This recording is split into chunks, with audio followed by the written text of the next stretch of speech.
तो स्वागत है आपका हिंदी के लेक्चर में।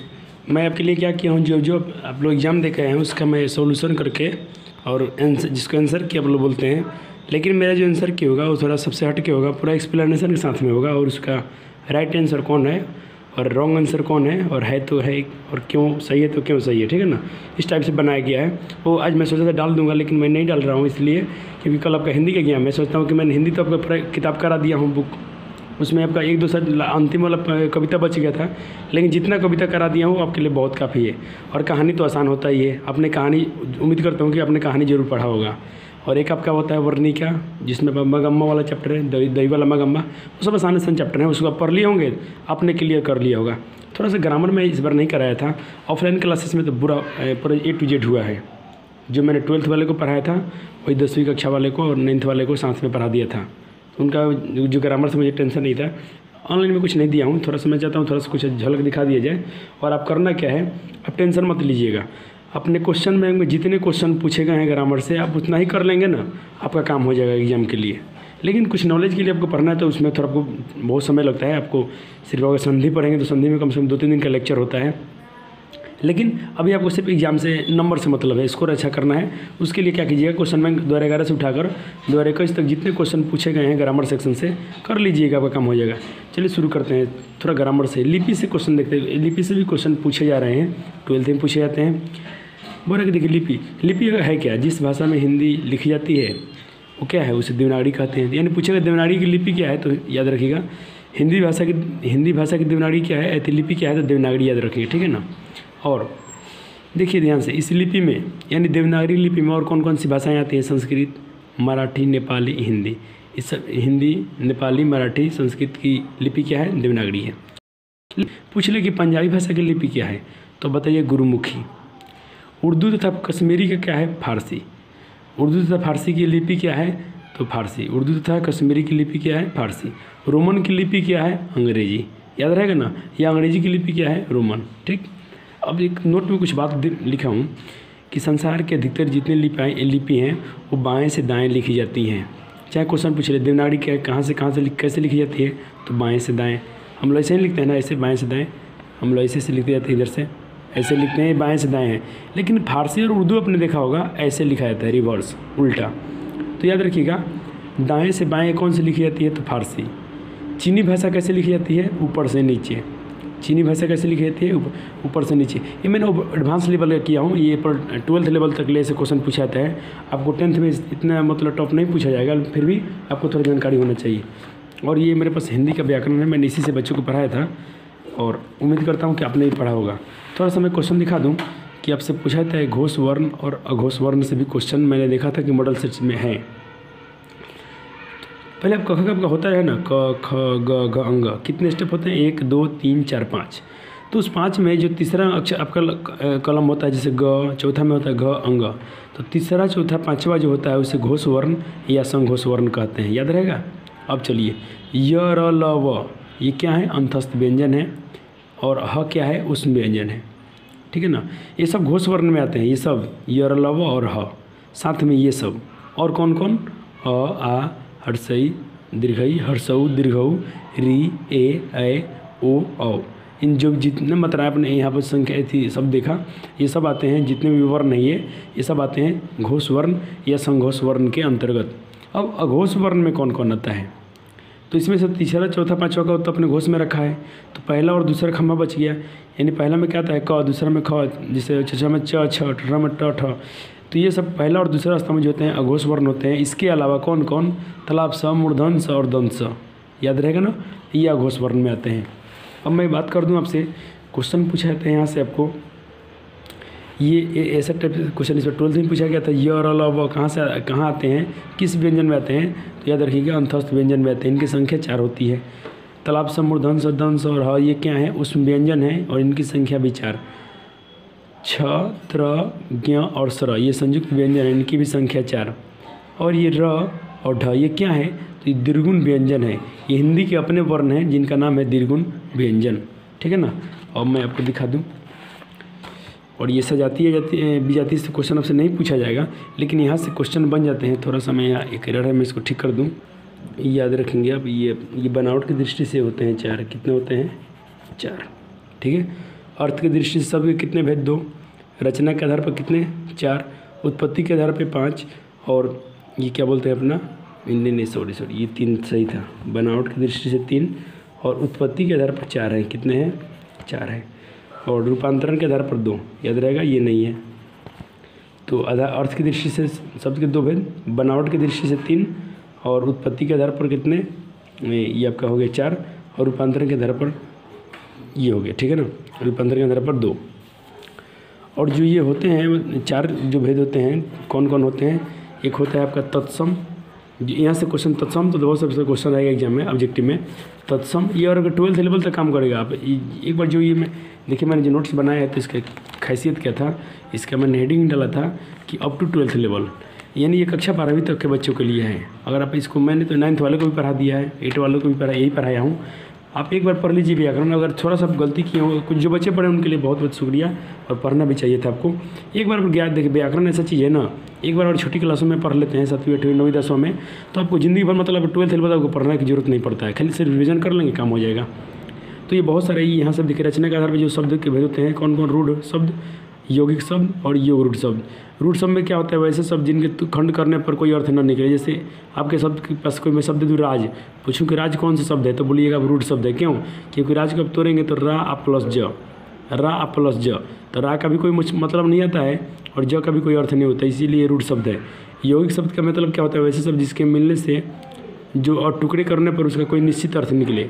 जैसे अब विद्यालय, आपको कोई शब्द दे दीजिए विद्यालय, इसको आप तोड़ेंगे तो क्या आएगा? विद्या, एक तरफ आएगा आलय, तो विद्या मतलब विद्या होता है, आलय मतलब घर, विद्या घर, यहाँ अर्थ निकला।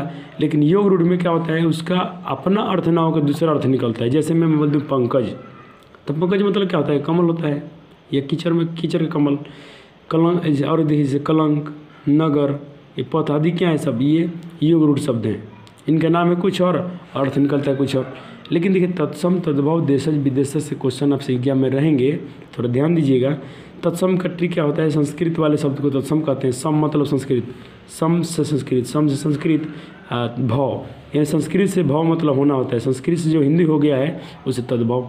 जैसे देखिए पुस्तक, गीत, कल्पना, क्षमा, गंगा, ये सब क्या है? तत्सम है। लेकिन तद्भव में क्या है? संस्कृत का शब्द जो अब हम हिंदी में उसका हम बिगाड़ देते हैं, उसका अर्थ हम बिगाड़ दिए हैं, वो हिंदी हो गया। जैसे अष्ट मतलब 8 होता है, अष्ट शुद्ध भाषा है, हम 8 बोलते हैं, तो 8 क्या हो गया? तद्भव। लेकिन अष्ट क्या है? संस्कृत तत्सम हो गया।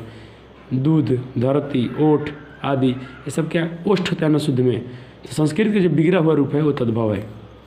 जैसे अग्नि, अब मैं आपको थोड़ा यहाँ पे आया हूँ तो मैं कुछ क्वेश्चन करा ही दूँ तत्सम तद्भव से। देखिए कुछ सबके लिए थोड़ा सा ट्रिक है, याद रखिएगा, ये ट्रिक बहुत काम करता है। 90% ये ट्रिक काम कर जाता है तत्सम तद्भव के लिए, और 10% तो आपको थोड़ा सा एक पढ़ लेंगे तो काम याद है। तत्सम मैं ट्रिक क्या बनाया हूँ? तत्सम क्या है उसका, देखिए क्या होगा, जो अक्षर तत्सम वाला जो होगा, अक्षर में जिसमें लगा हो, तरह लगा हो, ज्ञ लगा हो, आंख बंद कीजिए, तत्सम में कर दीजिए। जैसे में देखिए परीक्षा, क्षत्रिय, कक्षा, अज्ञान, ठीक है ना, ज्ञानी, इस टाइप के तत्सम होगा।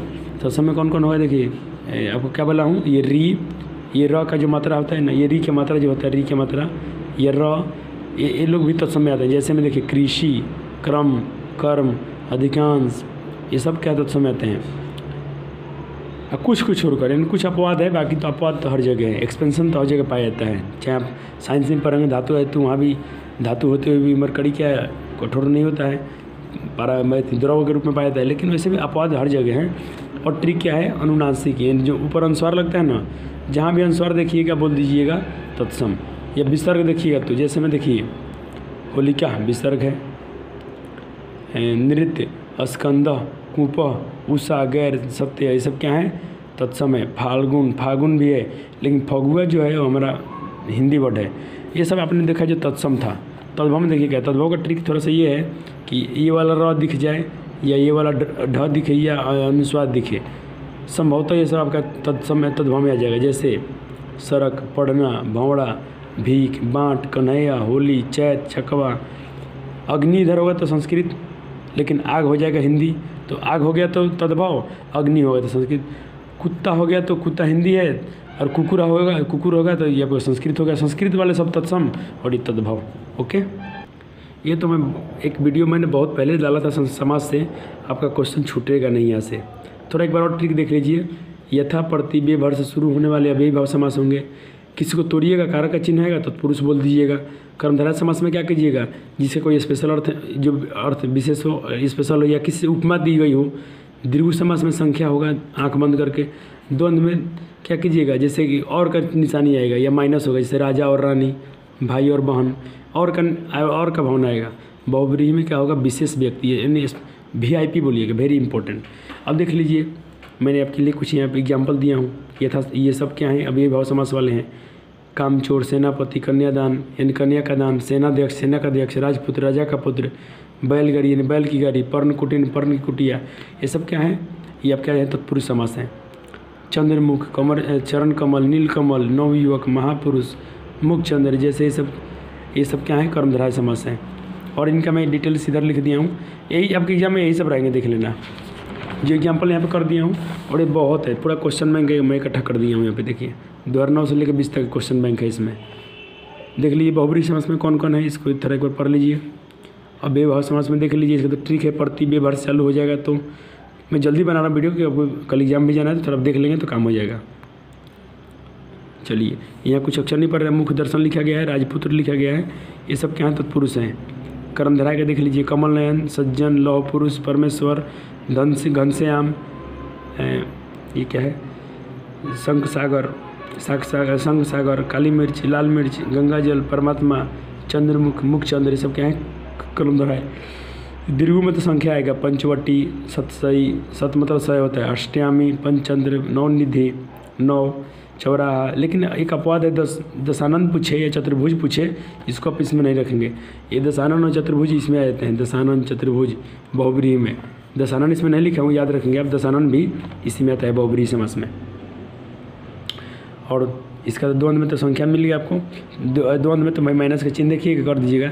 लेकिन ध्यान दीजिएगा, एक माइनस में ऐसा चिन्ह मत देखिएगा कि माइनस देखे द्वंद्व नहीं, अपवाद भी इसमें भी है। देखिए अपवाद, जिससे ऐसे आपसे पूछ दिया जाए धीरे धीरे, क्या पूछ दिया जाए, धीरे, और यहाँ भी माइनस दे के धीरे, तो यहाँ भी धीरे, यहाँ भी धीरे, लेकिन यह माइनस है, लेकिन दोनों वर्ड सेम सेम है, तो इसको अव्ययी भाव समास में रखिएगा। जैसे कि जैसे धीरे धीरे हो गया।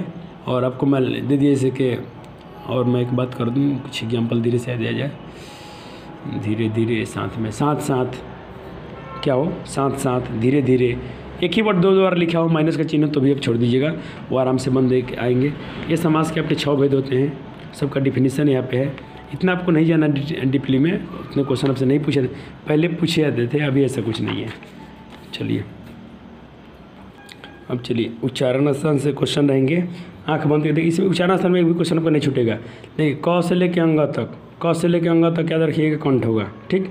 और साथ साथ में अ आ ह, च से लेके य तक, और साथ में हर्षई दीर्घई य और तालाब स, तालु में आएंगे। उच्चारण स्थान क्या हुआ, तालु। ट से लेके अन तक, और री, र और मूर्धन स के उच्चारण स्थान मूर्धा होता है। त थ द ध न, ल और दंत स का उच्चारण स्थान दंत होता है। प से लेके म तक, और हर्षऊ दीर्घऊ ओष्ठ उच्चारण होता है। अब देखिए, पांचवा अक्षर भी कभी कभी स्पेशल में पूछ जाता है, अंगा पूछ देगा, या य, न, म, या पंचभार इसको बोलते हैं, पांचवा अक्षर है सब। कभी कभी पांचवा अक्षर में आपने देखा कि अंगा में ये भी रहेगा, कंठ रहेगा। कभी कभी अंगा दे दे और कंठ ऑप्शन में नहीं रहेगा, तो इन सब पांचवें अक्षर का उच्चारण स्थान में अनुनासिक जरूर रहेगा। याद रखेंगे, किसी का भी पांचवा अक्षर, चाहे न ले लीजिए, इसलिए मैंने काट दिया था, लेकिन काटना नहीं चाहिए था। इसको भी समझेंगे कि अंगा का उच्चारण स्थान कंठ भी होता है, और कंठ नहीं रहेगा तो अनुनासिक जरूर रहेगा। जैसे में य का उच्चारण स्थान तालु रहेगा, तालु नहीं रहेगा तो अनुनासिक जरूर रहेगा हर पांचवें का। जैसे म का उच्चारण स्थान, तो म का उच्चारण स्थान आपका अगर ओष्ठ नहीं रहेगा तो अनुनासिक जरूर रहेगा। और ए और ऐ का उच्चारण स्थान कंठ तालु होता है, ओ और का कंठस्य होता है, व का उच्चारण स्थान दंतस्य होता है। यहाँ से आपके 2 क्वेश्चन बनना ही बनना है, ठीक। इसी को मैंने यहाँ पर लिखा डिफाइन करके, याद रखिएगा। क्वेश्चन यहाँ से पूछ लेता है, और यहाँ से बहुत सारे तीर करके दिखा, इस पर आपको ध्यान नहीं देना है। वर्ण के विचार जो इसको अर्थों पर, वर्ण विचार को अर्थों बोलते हैं। इसमें स्वर वर्ण जो होते हैं, इनकी संख्या 11 होती है। और क से लेके म तक को हम लोग स्पर्श व्यंजन बोलते हैं। क्या बोलते हैं, स्पर्श व्यंजन बोलते हैं। इनकी संख्या 25 होती है, ठीक है ना। और ये तो मैं आपको पहले से लिखवा करा ही दिया हूँ कि इसको क्या बोलते हैं।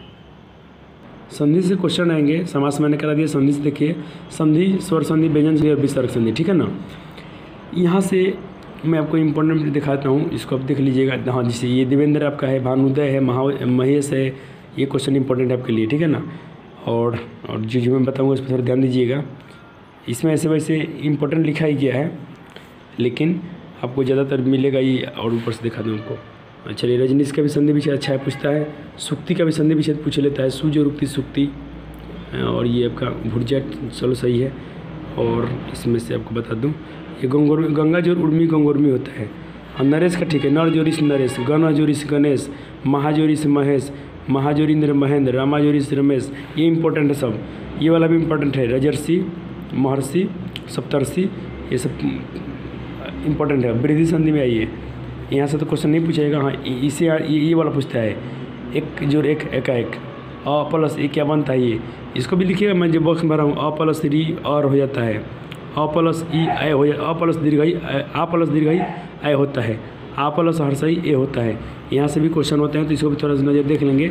और आपने पढ़ भी लिया होगा, क्योंकि क्वेश्चन में क्या मैंने किया हो तो सबको मिल ही गया होगा। यहाँ से राइट आंसर है। थोड़ा कभी कभी क्वेश्चन में कहीं गलती होता है, उसको आप थोड़ा करेक्शन कर लेंगे। यन संधि में देखेंगे, ई प्लस अ मिलकर यह होता है, ये बहुत इंपॉर्टेंट है। अत्यधिक का संधि विच्छेद पूछता है, अत्यंत का ही पूछता है। तो अति प्लस अधिक जो होता है अत्यधिक होता है, अति प्लस अंत अत्यंत होता है। बहुत इंपॉर्टेंट लाइन है ये, जहाँ बोलूँगा भी है उसको ध्यान दीजिएगा। चलिए, प्रत्येक का भी संधि विच्छेद पूछ लेता है, उपयुक्त का भी, स्वच्छ का भी। स्वागत तो बहुत इंपॉर्टेंट है, सुजुरागत स्वागत होता है। अन्वेषण का भी पूछ लिया जाता है कि अन्वेषण का, तो अनुजुरेशन, ये छोड़ दीजिए, कोई दिक्कत जल्दी नहीं, इसकी जो जरूरत नहीं है। हाँ, नयन का पूछता है, तो ने प्लस अन नयन, यानी ने प्लस अनम नयनम, से प्लस अनम शयनम, गय प्लस अनम गायनम, गय प्लस गायक, ठीक है। चलिए, वागीश का भी देख लीजिए, बहुत इंपॉर्टेंट है। वाक प्लस ईस होता है तो वागीश हो जाता है। दिक प्लस गज दिगज होता है, दिक प्लस अंबर दिगंबर हो जाता है। बहुत इंपॉर्टेंट है ये लाइन। और मैं बता दूं आपको, उल्लास का पूछता है, उल्लास का, तो उत प्लस लास उल्लास, उत प्लस लेख उल्लेख, तत् प्लस लीन तल्लीन, ठीक है ना। और सज्जन का भी देख लीजिए, सत प्लस जन सज्जन, उत प्लस ज्वल उज्ज्वल। चलिए, मैं इसी पर आके बंद करता हूँ और इसको मैं अपलोड कर रहा हूँ। आप थोड़ा देख लीजिएगा, ये सब कुछ और इम्पोर्टेंट है। यहाँ से भी क्वेश्चन रहेंगे, यहाँ से भी रहता है। मन हजूरत, ये इंपॉर्टेंट है, मन हजूरत मनोरथ, मन हजूर बल मनोबल। चलिए, विसर्ग संधि से भी बहुत सारे क्वेश्चन रहेंगे। नि प्लस आहार निराहार, नि प्लस धन निर्धन, दु प्लस जन दुर्जन, दु प्लस बल दुर्बल, ठीक है ना, ये इंपॉर्टेंट। नि प्लस निश्चित, दु प्लस आसन दुशासन, नि प्लस चल निश्चल, बहुत इंपॉर्टेंट लाइन है। विसर्ग संधि से तो क्वेश्चन रहना ही रहना है।